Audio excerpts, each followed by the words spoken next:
29 October అనేది world stroke day. అంటే పక్షవాతం గురించి అవగాహన కలిగించే ఒక దినం.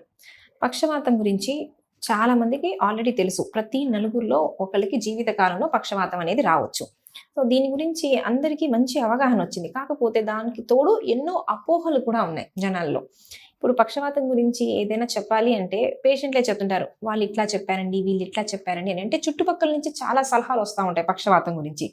నేను ప్రాక్టీస్ స్టార్ట్ చేసినప్పుడు ఒక పేషెంట్‌కి అరగంటలో పక్షవాతం వచ్చింది. హాస్పిటల్‌కొచ్చేసారు. నేను పరిగెట్టుకుంటా ఎళ్లి ఇంకా స్టార్ట్ చేయాలి ట్రీట్మెంట్ అని అనుకునేటప్పుడు, ఇది పక్షవాతం అండి అని చెప్పాను అంతే.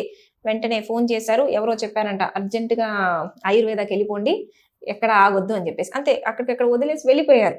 అంటే మనకి పక్షవాతానికి 4:30 గంటల్లో ఇంజెక్షన్ తీసుకోవాలి. మెయిన్ ట్రీట్మెంట్ అది.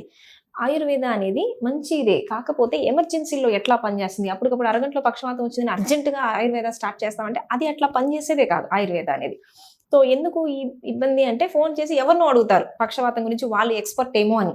అట్లా కాదు. పక్షవాతం గురించి మనకు తెలియాలి అంటే వందల పక్షవాతం ఉన్న పేషెంట్‌ని చూస్తేనే మనం ఎక్స్‌పర్ట్‌నవుతాం. మనకు తెలిసినోళ్ళు ఒకళ్ళున్నారు కాబట్టి నాకంతా తెలుసు అనుకుంటే తప్పు. సో, ఇట్లాంటి అపోహలు ఉండకూడదు. వచ్చినప్పుడు వెంటనే ట్రీట్మెంట్ తీసుకోవాలి. మళ్ళీ 80% వరకు పక్షవాతం అనేది అరికట్టగలం. ప్రివెంట్ చేయొచ్చు. ఎట్లా అంటే పక్షవాతం రావటానికి గల కారణం చాలా సార్లు sugar, BP, cholesterol, smoking, drinking, stress.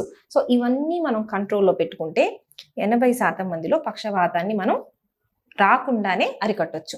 ఒకసారి వచ్చిన వాళ్ళలో మాత్రం ఎప్పుడైనా పేషెంట్‌కి ఎప్పటికీ బిళ్ళలు వాడుకోవాలండి అని చెప్పంగానే చాలా సార్లు డాక్టర్‌ని మార్చేస్తారు. వేరే డాక్టర్ దగ్గరికెళ్దాము, తొందరగా తగ్గించగలిగే వాళ్ళైతే బెటరు అన్నట్టు.